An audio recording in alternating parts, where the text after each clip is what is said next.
All right, for this video, I wanted to talk about administrative dissolution for entities in U.S. states.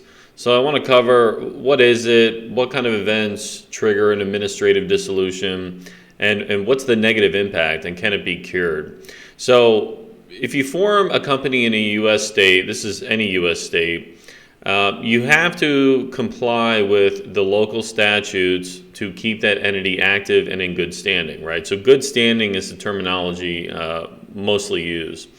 And so if you fail to comply with these annual requirements, the state can administratively dissolve the entity. In other words, they can close it on your behalf without you having to file anything. So generally, when you want to shut an entity down, there's a lot of procedures you need to follow, and one of those is filing the appropriate documents with the state to close it. And so if you have a corporation, generally you file articles of dissolution. If you have an LLC, you'll file a certificate of dissolution. But in this case, the administrative dissolution process happens without you filing anything. And it's because you failed to do something to comply with the state statute to keep the entity active. So why would the state close your entity? Well, the biggest one I see is just not paying the annual fees. And this is either intentional or unintentional, right? A lot of people will create an entity, and then if they don't use it, they just say, well, I'm going to let the state shut it down. I don't want to spend another $100 to keep it active, so forget about it. And other companies just flat out forget to pay it, right? So if you fail to file the annual fee, that is always a big one, right? The state will send you notices, hey, you need to pay your $100 or $125, or if you have a Delaware LLC, it's $300 a year. If you fail to file that and pay that fee, they can close the company. The other big one is failing to maintain a registered agent. So no matter what state you set up your company in, you always need a local registered agent, and that's for service of process issues. So if you live and work in Florida, your company's there, but you have a Delaware entity, you need a Delaware registered agent. And so you have to hire a company there, you have to pay them their annual fee to service that role. And so if you fail to maintain that local registered agent, fail to pay their fee, the state will close your entity also.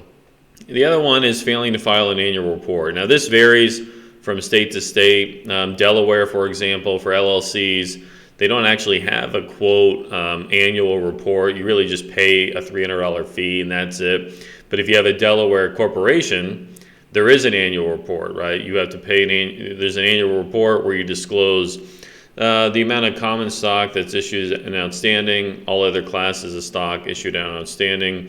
You have to disclose who the board members are, who are the officers, and then you pay a franchise tax fee, which is computed either based on the amount of shares you have issued and outstanding, or using the assumed par value method. So Delaware corporations, there's a little more going on there than the Delaware LLC, but nevertheless, there's still an annual report that has to be filed, and so if you fail to do that, Delaware might shut down your entity, right?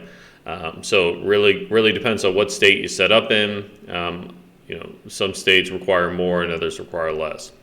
Now, what's the negative impact of this dissolution? Well, it's not good. I mean, it should be avoided at all costs, frankly. I would never, so when clients ask me, well, I have this entity, I haven't used it, can I just forget it, let the state shut it down so I don't have to pay a fee to file the certificate of dissolution, let's say.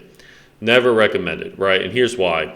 The entity actually still kind of exists, right? So a lot of states have these survival statutes where the entity is still open, it's still in the database, but it's prohibited from conducting business except to the extent that you're just winding up affairs. So the entity is still open and operational, but the only thing you're allowed to do with it is sell off the assets, dissolve the entity, and then again continue to file the appropriate paperwork. So the state is kind of giving you a little bit of a buffer there to say, okay, sell off the assets, file the appropriate documents to actually close the entity, and then we're good.